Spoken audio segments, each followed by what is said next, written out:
Assalamualaikum warahmatullahi taala wabarakatuh. Waalaikumsalam warahmatullahi wabarakatuh.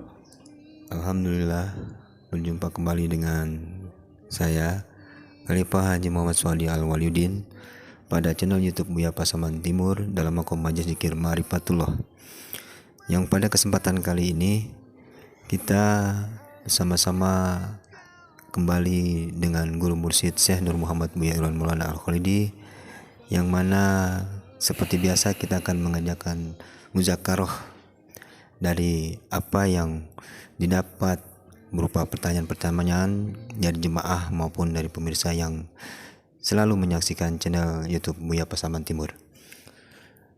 Baiklah, untuk itu kita sapa dulu Guru Mursyid kita. Assalamualaikum warahmatullahi wabarakatuh. Waalaikumsalam warahmatullahi wabarakatuh. Waalaikumsalam warahmatullahi wabarakatuh.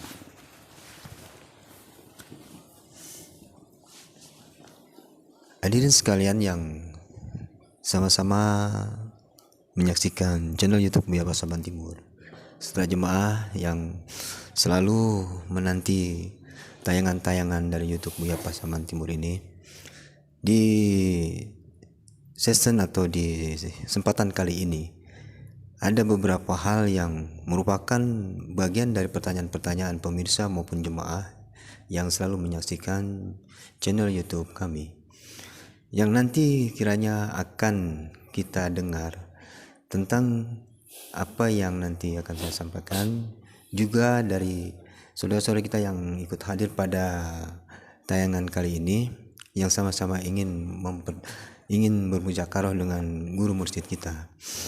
Insyaallah kita akan mulai saja muzakarah kita pada kesempatan kali ini. Assalamualaikum warahmatullahi wabarakatuh. Waalaikumsalam warahmatullahi. Alhamdulillah Bu ya, dari sekian banyak pertanyaan atau tayangan-tayangan yang menghasilkan banyak juga pertanyaan, dari sekian pertanyaan itu saya ambil yang sama, saya satukan, dan timbullah dari sekian banyak pertanyaan ini suatu pertanyaan yang mungkin ini banyak sekali yang ingin atau menantikan atau ingin memahami, seperti halnya kami juga di sini, terutama perihal kematian dan kehidupan ini Bu ya. Kodrat kematian dan hidup ini, karena selama ini banyak yang memahami bahwasannya seorang manusia mati itu dia taunya masuk kubur, selesai di situ proses. Tapi tidak ada yang katakanlah memberikan pemahaman mengenai apa yang sebenarnya yang mati, siapa yang mati itu. Dan ini sepertinya perlu mendapatkan semacam pemahaman yang sebenarnya, karena seperti ada keterangan menyampaikan kullu nafsin za'iqatul maut itu Bu ya. Segala sesuatu yang bernapas itu akan mati, tapi yang bernapas di sini yang seperti apa, kiranya itu yang ingin dipertanyakan Bu ya, dari sekian pertanyaan itu. Jadi pada kesempatan kali ini saya mewakili para pemirsa dan jemaah, mohon penjelasannya tentang hakikat dan pengertian dari antara mati dan hidup itu Bu ya. Insyaallah. Bismillahirrahmanirrahim.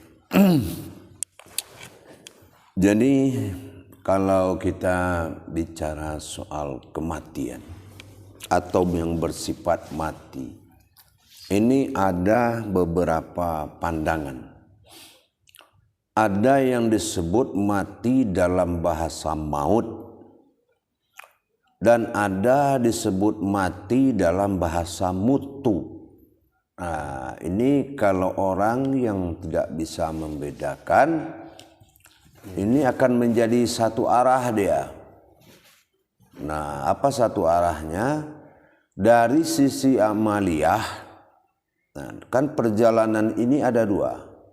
Ya, kita harus mengkajinya begitu. Perjalanan ini ada dua, yaitu perjalanan zahir dan perjalanan batin. Nah, kalau kita sudah paham perjalanan zahir dan perjalanan batin, berarti di sini ada dua kodrat. perjalanan batin innalillahi, perjalanan zahir wa inna ilaihi rajiun. Nah, ini juga suratannya juga dua. Yang satu kembali kepada asal, itulah sifat zahir. Yang satu kembali kepada usul. Dan juga dia juga dua lagi sifatnya. Yang kembali kepada Allah yang sifat batin dinama hajalullah. Nah, ajalnya itu adalah Allah. Kalau Allah tidak bertahan di diri dia, itulah ajal dia. Nah, yang kedua adalah hajal sama. Nah, itulah kematian zahir. Ajal yang ditentukan. Nah, tapi ada juga makomnya, makom hidup dan makom mati. Nah, ini juga harus jelas dulu. Mengkaji begini ini salah satu penyebab kebodohan yang orang bertuhan karena bodoh. Kenapa? Karena takut mati. Nah, karena dia tidak paham mati itu apa. Dia bilang mati itu kayak lampu, ya kan? Nah, ini saya bilang ada faktor kepintaran dan kebodohan dalam agama. Nah, itu ada dua lagi makom. Makom mati bernama maghrib, makom hidup bernama masyrik. Nah, persoalannya di sini, kalau dikaitkan kedua jalan tadi, mana yang dikatakan makom mati dan makom hidup? Apakah ada kodrat Allah di dalam makom yang dua tadi? Nah, ini kita akan cari kebenarannya, gitu, Pak. Jadi kalau yang selama ini banyak yang beranggapan manusia itu mati, setelah itu diproses, dikubur, lalu menunggu beristirahat, lalu menunggu dibangkitkan kembali. Itu sebenarnya arahnya kemana kalau yang semacam itu, Bu ya? Iya, makanya apa itu memang sebenarnya? Ya, makanya saya bilang tadi, yang dia pandang dalam kaji hidup mati ini adalah kematian diri atau memang ada sifat mati bagi diri. Ya, karena fungsi sifat mati bagi diri itu kullu nafsin zaikatul maut, artinya yang diberi nyawa itu akan mati, tapi tidak ada kata nyawa itu bisa mati. Tidak ada kaji syariat sampai ma'rifat yang mengatakan nyawa bisa mati. Tapi yang diberi nyawa pasti mati. Nah, kita kini nggak tajali diri. Jasad berpedoman kepada ruh. Kan gitu. Nah, berarti kalau ruh ini berangkat, berarti jasad mati. Kalau ini kaji mati. Nah, tapi ingat, Allah meniupkan dua ruh ke dalam diri manusia. Pertama dinamakan rohani.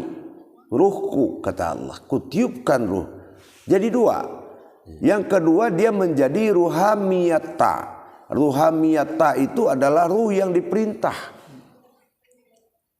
Baik yang diperintah di alam ini, baik yang diperintah di diri kita. Ruh tangan, ruh kaki, ruh mata, ruh telinga. Ini kalau kaji hidup dan mati adalah kaji ruh. Tapi kalau kaji diri kepada Tuhan, hayatullah itu bukan ruh. Nah, makanya dinamakan adanya huruf la, ya, la itu lam alif, ya, artinya tidak. Nah, sebetulnya kita berpikir begini, Khalifah, kok lam alif alam Allah artinya tidak? Iya. Masa alam Allah tidak artinya? Nah, tapi karena di sini adalah faktor hidup dan mati, jadi alam Allah itu tidak mengandung hidup dan mati, tapi memiliki kodrat hidup dan mati. Nah, seperti diri kita ini, tempat bersemayamnya Allah, wa fi anfusikum afala tubsirun, aku ada di dalam diri engkau. Ya kan? Nah, di sini kita harus mengingat yang pernah saya sampaikan, kaji lam jalalah tadi. Lam yang berbentuk seperti ini, ya. Nah, itu makna tersirat dan hakikat daripada kodrat huruf itu adalah kodrat jalalah namanya. Kodrat itu kodrat gaib atau hakikat, kodrat Allah. Nah, gitu. Nah, jadi kalau kita berpikir ada kematian dan kehidupan, berarti kalau di kanan kita ini jatuh kepada maghrib dan ini jatuh kepada masyrik, berarti hidup dan mati. Ya. Atau kita lihat di makam perkuburan, kenapa batu nisannya dua? Masyrik dan maghrib, orang hidup yang akan mati. Karena orang mati yang akan hidup. Kalau dibalik, itulah gunanya akhirat. Itulah masyrik wal maghrib. Nah, tetapi dikaji ke innalillahi, ya, dikaji ke innalillahi, maka tidaklah ada pada Allah, pada kodrat Allah itu hidup dan mati. Karena lam alif alam Allah, kalau dia bersifat hidup, berarti Allah bersifat mati juga.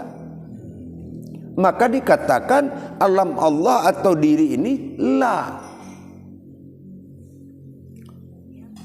dalam hukum mati dan hidup. Jadi tidak ada hukum mati dan hidup di jalan alamnya Allah. Nah, maka kita dipilih untuk menetapkan, mencari kodrat diri. Nah, kalau kodrat diri ini sudah tumbuh di dalam diri, ya, maka disinilah bernama lam jalalah pada jasad, lam alif bernama alamnya Allah dalam sifat asma.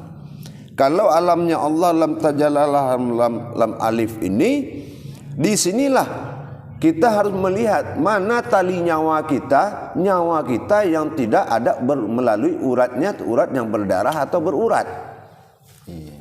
Nyawa yang tidak menempuh jalur darah itu yang mana? Itulah diri yang datang dari Allah, dinamakan rohani. Rohamiyata, dia mengalami dua kodrat. Makanya lam jalalah itu bersebutnya seperti ini.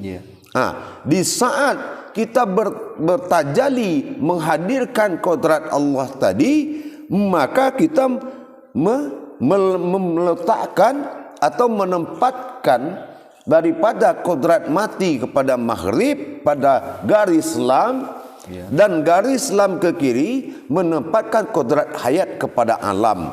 Maka berlakulah sifat ruh di diri kita. Karena sesudah jasad ada ruh, sesudah ruh ada nur, sudah nur ada zat, sudah zat ada batin, sudah batin ada sir, sudah sir ada wujud, yang bernama hanya sebatas ruh setelah berjasad.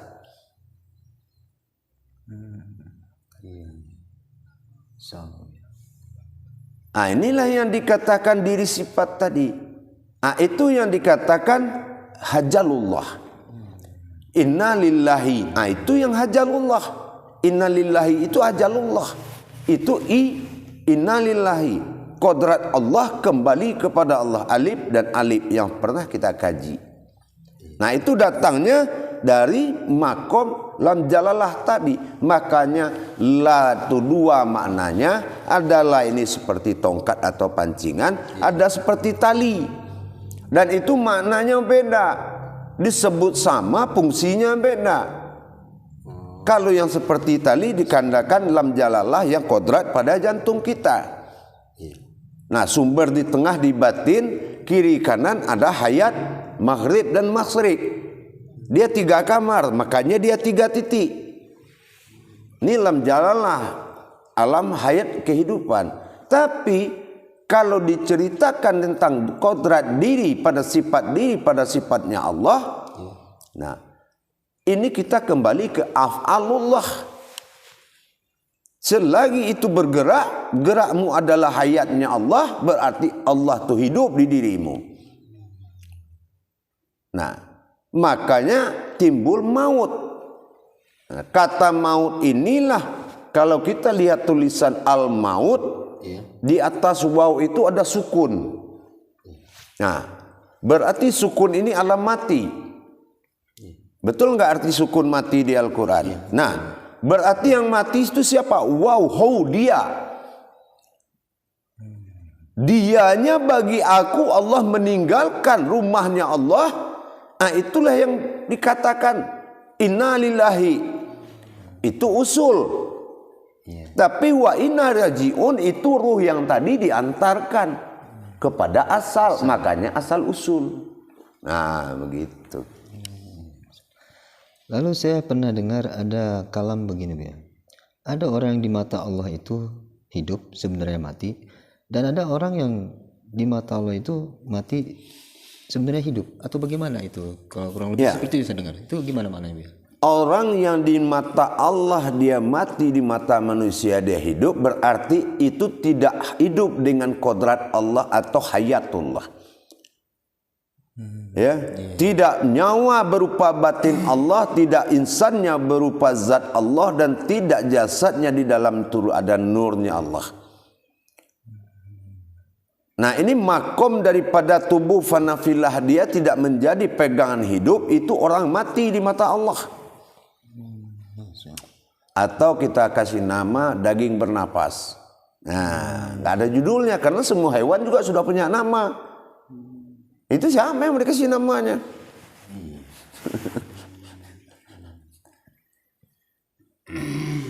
Salam ya.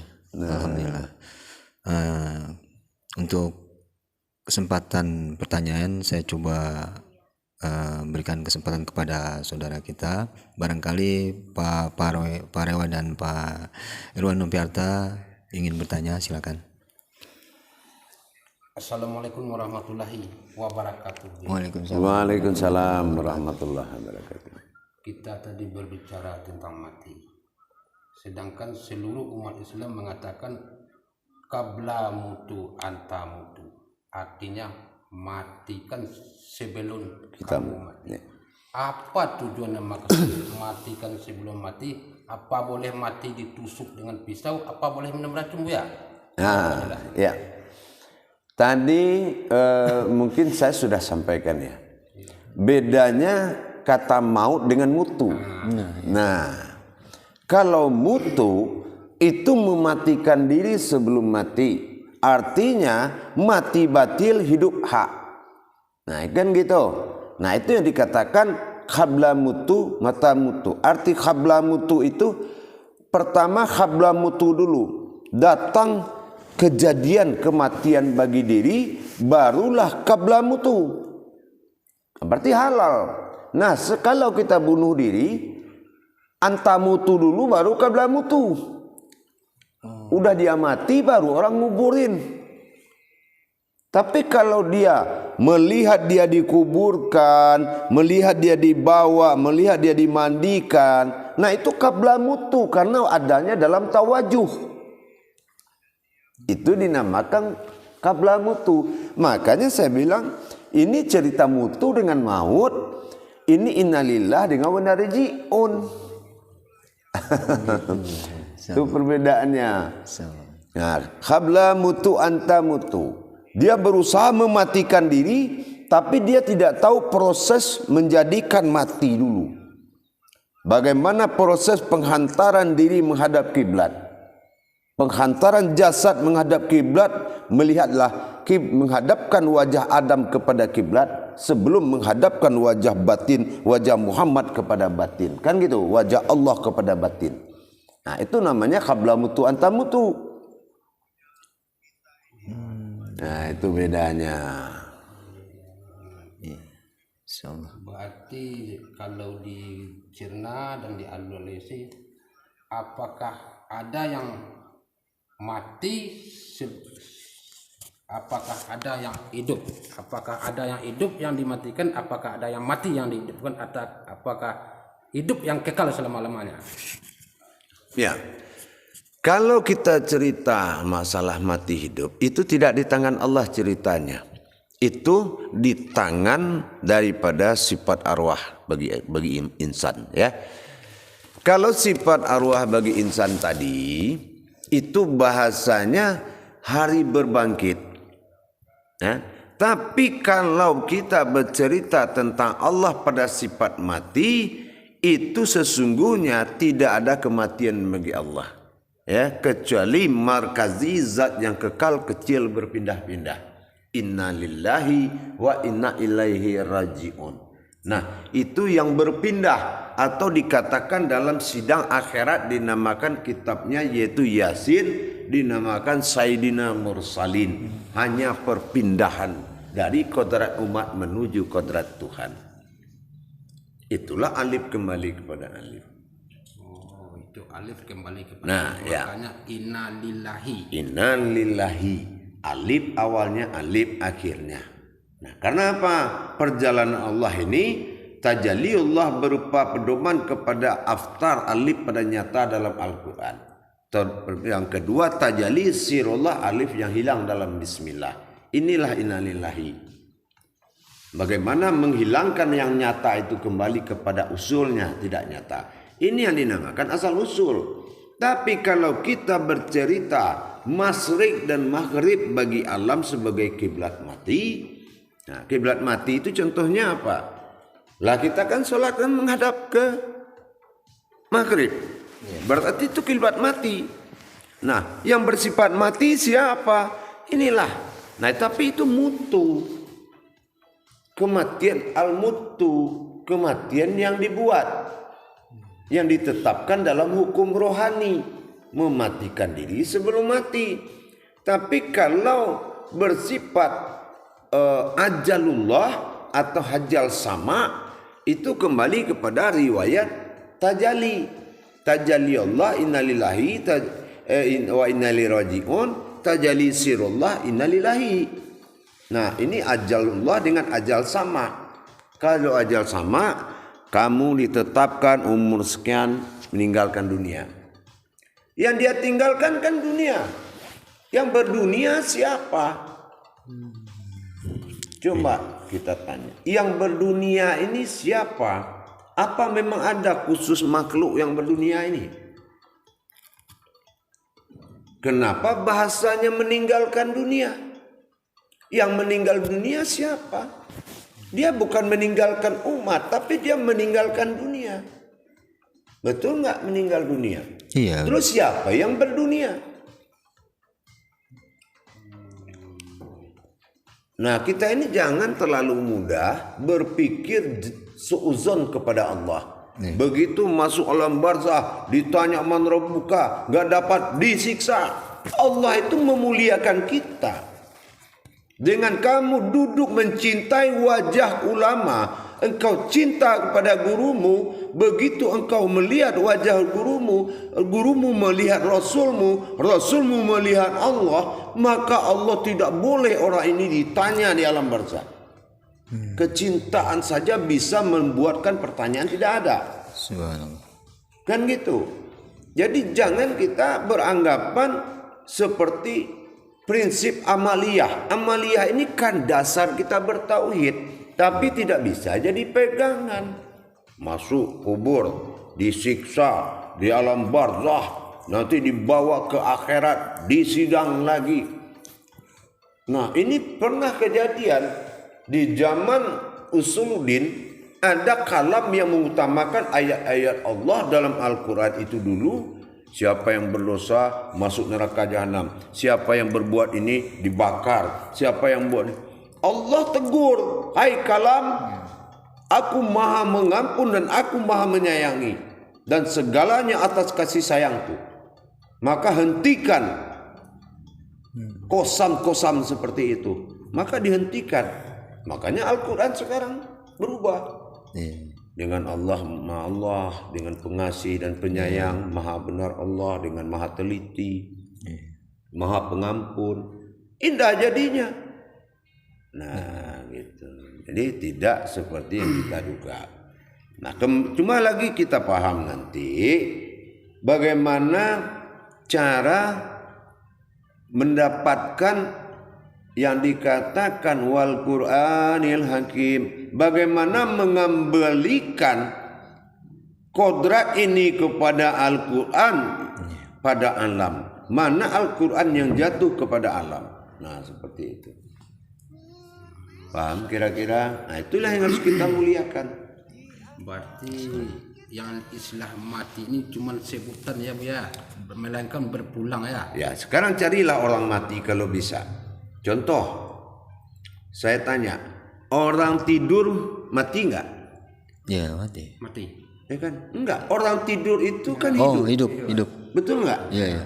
Nah, kalau mati udah kacau, dia langsung dikubur lagi. Seperti orang mati Nah, maksudnya. ya kan? Itu kan qabla mutu anta mutu. Ya kan? Oh, ke situ ya. Nah, orang hidup seperti mati. Iya. Nah, orang mabuk nggak sadar hidup kan? Iya. Iya. Orang mati ditanya di akhirat berarti hidup kan? Iya, hidup. Betul nggak? Iya. Nah, sekarang saya tanya, di dalam Islam hidup mati ini di mana kajiannya ketemu? Di rukun Islam apa rukun iman? Rukun Islam itu. Hidup dan mati, dunia akhirat, surga neraka. Di rukun iman. Nah, terus Rukun iman. siapa yang wajib memilih rukun iman? Apa rukun iman itu untuk dipilih atau untuk diimani? Iman, iya. Diimani. Kenapa pilih surga? Mati aja nggak mau. Umat apa itu? Munafik. Kalau putih dibilang suci, hitam dibilang buruk. Selimut Ka'bah hitam, selimut mayat putih. Iya. Iya kan? Apa begitu kita cara menilai ketuhanan kita? Jangan bawa ilmu tafsir dalam bentuk pekerjaan Allah. Tapi hiduplah kamu pada kodrat diri fitrah yang telah dijanjikan Allah, yaitu sebuah diri insan. Diri insan adalah bersifat keinsanan Allah di muka bumi setelah melalui masa misal rahim dan insan. Setelah berojol dari ibu itu masuk masa insan. Sebelum berojol masa rahim, baru berwujud masa misal, masa bapak. 7 masa dia jalani. Begitu dia jalani masa insan, berinsanlah Allah pada dunia. Begitu dia ingin kembali, Allah meninggalkan dunia. Inilah dikatakan Isra dan Mi'raj bagi hakikat pada diri. Jangan kita menghinakan diri kita akan ditusuk. Memang Al-Quran itu iman. Sekuat apa kita iman kita mengimani Al-Quran itu, itulah yang dijanjikan kepada umat Muhammad. Tidaklah aku, kata Allah dalam Al-Isra, menyuruhmu membaca Al-Quran Muhammad karena aku takut engkau sulit dan mendapatkan kesulitan. Tetapi aku wajibkan kepada hambamu, kepada umatmu, agar mereka bisa kembali kepadaku.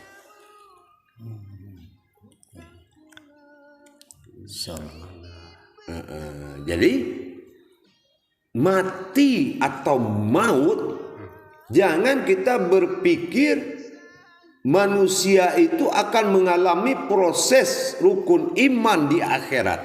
Tetapi rukun iman prosesnya di dunia. Kita imani. Coba al-maut, tulis, lengkapi. Mulai harfiah, hijaiyahnya. Lihat ada sukun bulat enggak di atas waw. Waw itu hu. Hu itu dia. Dia yang meninggalkan.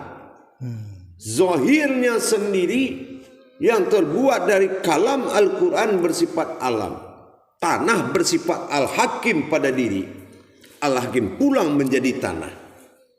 Terus yang mati siapa?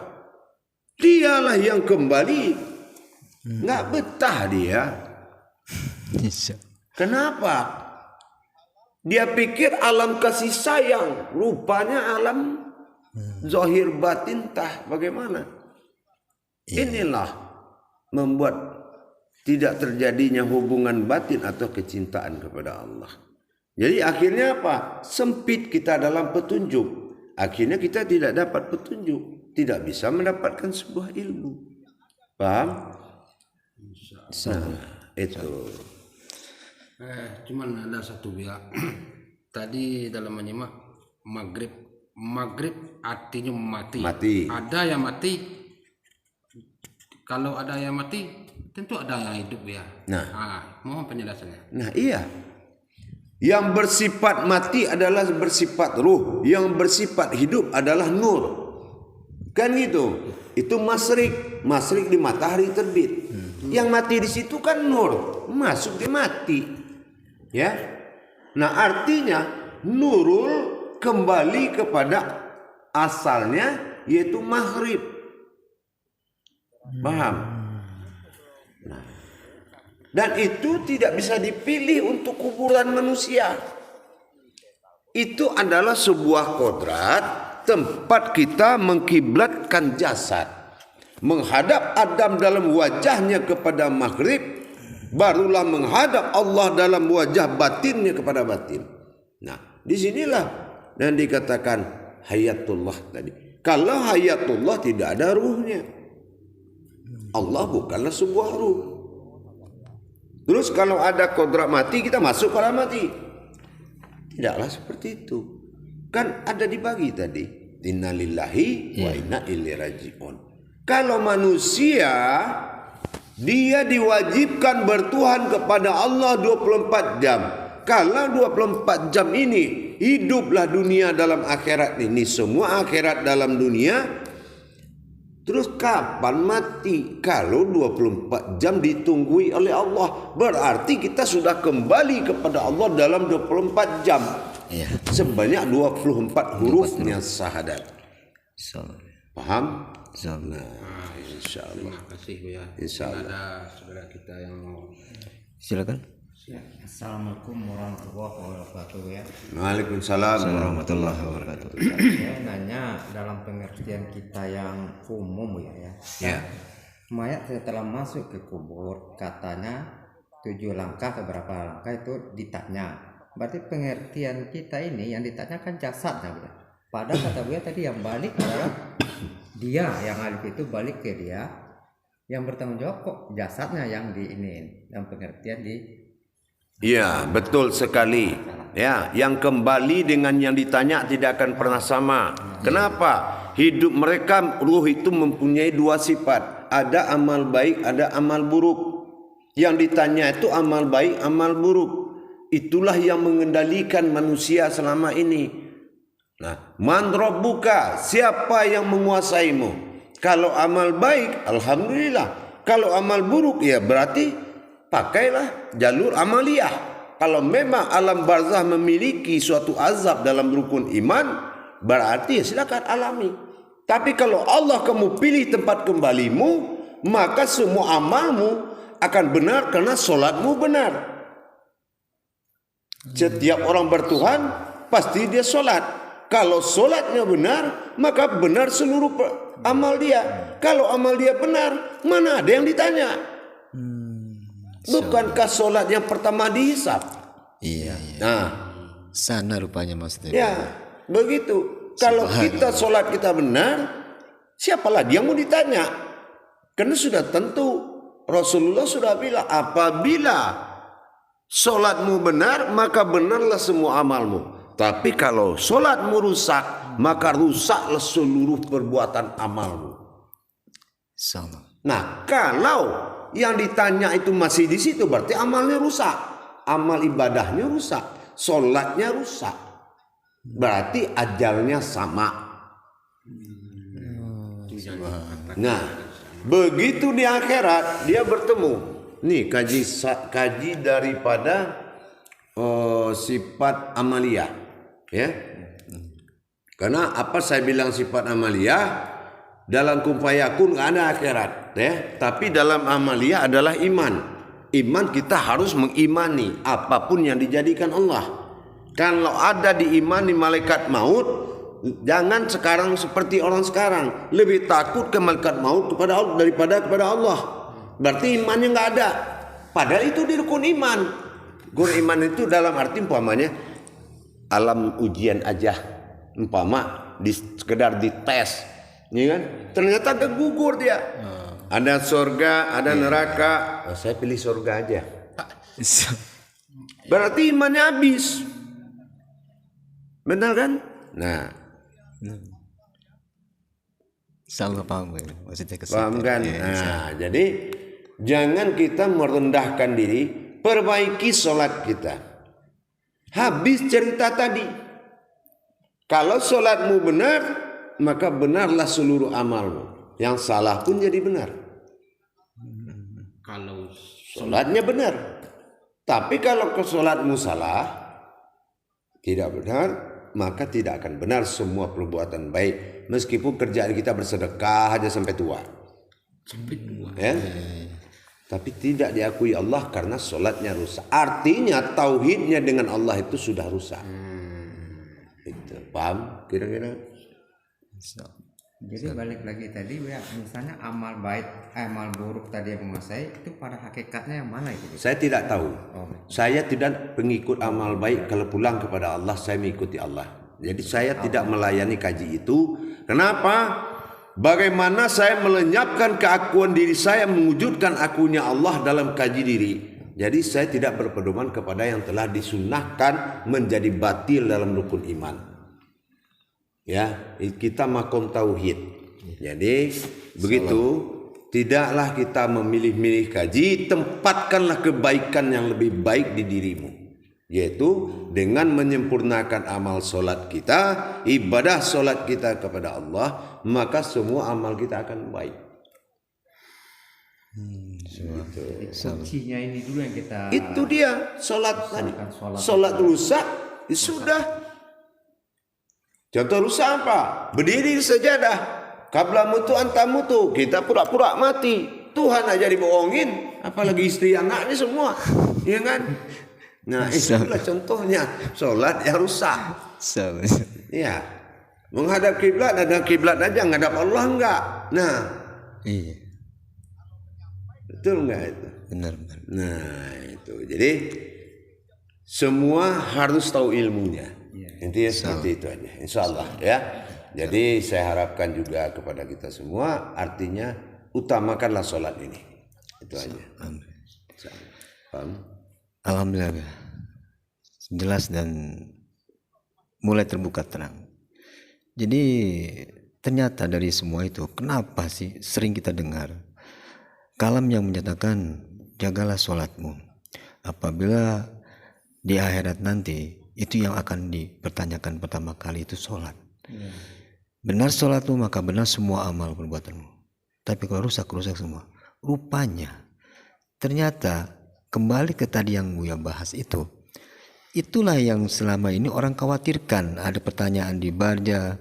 Jadi kalau itu semua benar, mungkin itu semua benar semua, nggak ada lagi pertanyaan kan kalau begitu. Subhanallah. Salam ya, alhamdulillah. Namun sepertinya waktu juga nih Bu ya. Alhamdulillah, insyaallah berkah semua Bu ya.